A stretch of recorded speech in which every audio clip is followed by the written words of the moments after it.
returns, it's all business. All business for Jesus Christ. He'll come like a thief in the night, and in an instant, we'll all disappear. Now there are speculations, debates, and arguments. But in reality, those all would be nothing when the time comes. You can say, oh, this is going to happen first, and oh, well, I believe this is going to happen first. But you know what? It doesn't matter. It doesn't matter, because when it happens, it's going to be done. All I know is that when it happens, most of us will join in Him in heaven. But when is that going to happen? When is that going to happen? Well, only God knows for sure. But I do know that there will be signs, just like the signs that I showed you of my second coming. You may have broken my covenant. But the good thing is that Jesus doesn't have cryptic messages. Jesus doesn't make hard equations to figure out. It's simple. He has it all here in the Bible, in plain text. But one more question. I promise, please. I promise. This is the last question.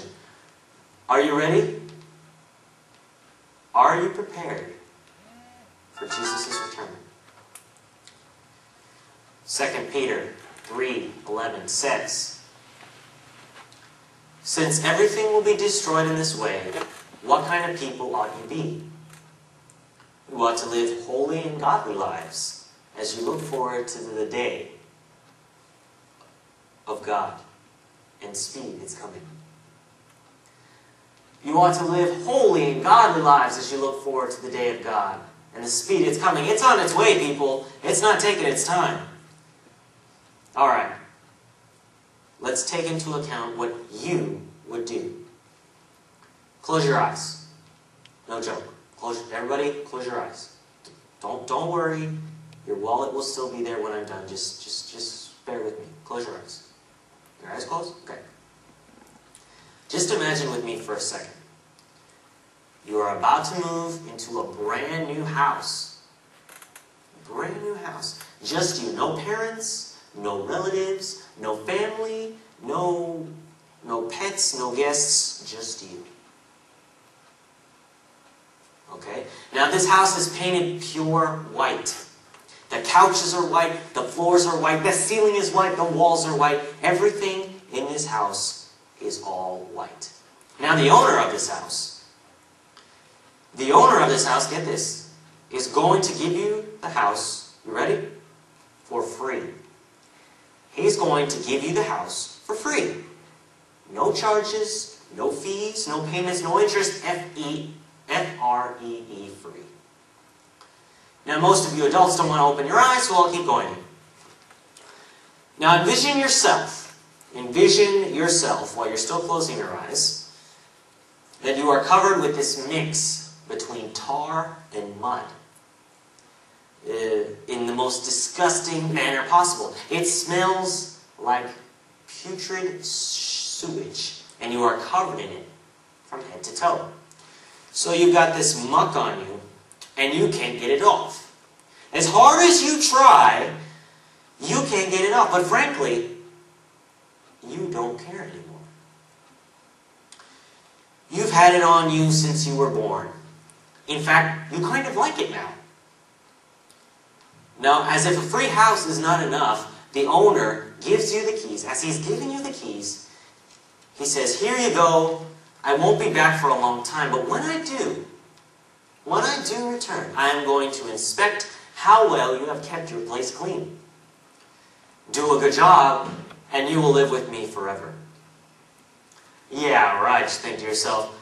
And he finishes saying, "If you need any help, all you have to do is follow the instructions that I left on the counter."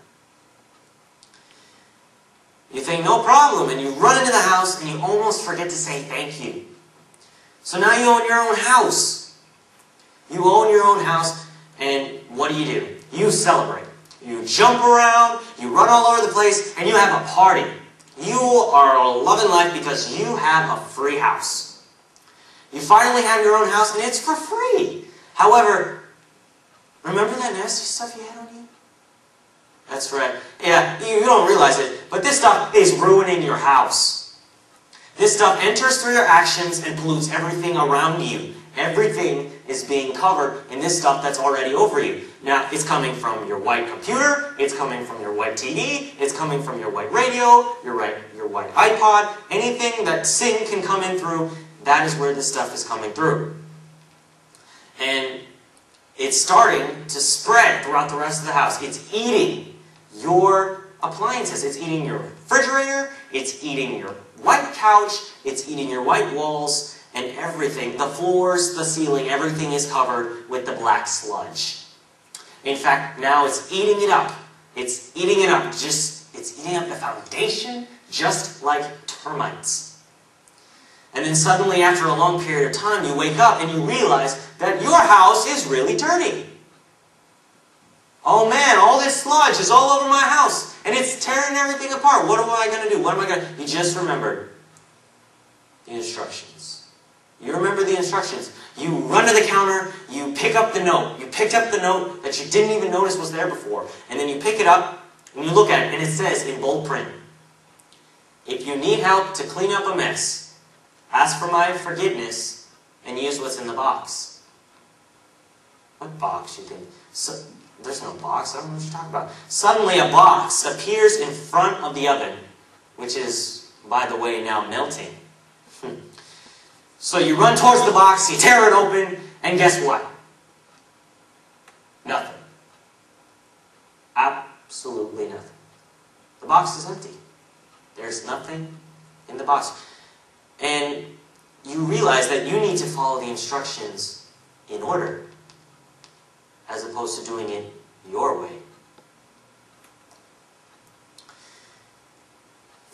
You read it again. First, ask for forgiveness, and as soon as you're done, you cry out to the Lord. You say, Lord, I'm sorry for the sins that I've committed. I'm sorry that I made such a mess of your house. Please forgive me. And as soon as you're done, the box flies up into the air. It turns itself upside down, and it pours out. It dumps the blood of Jesus Christ into your house.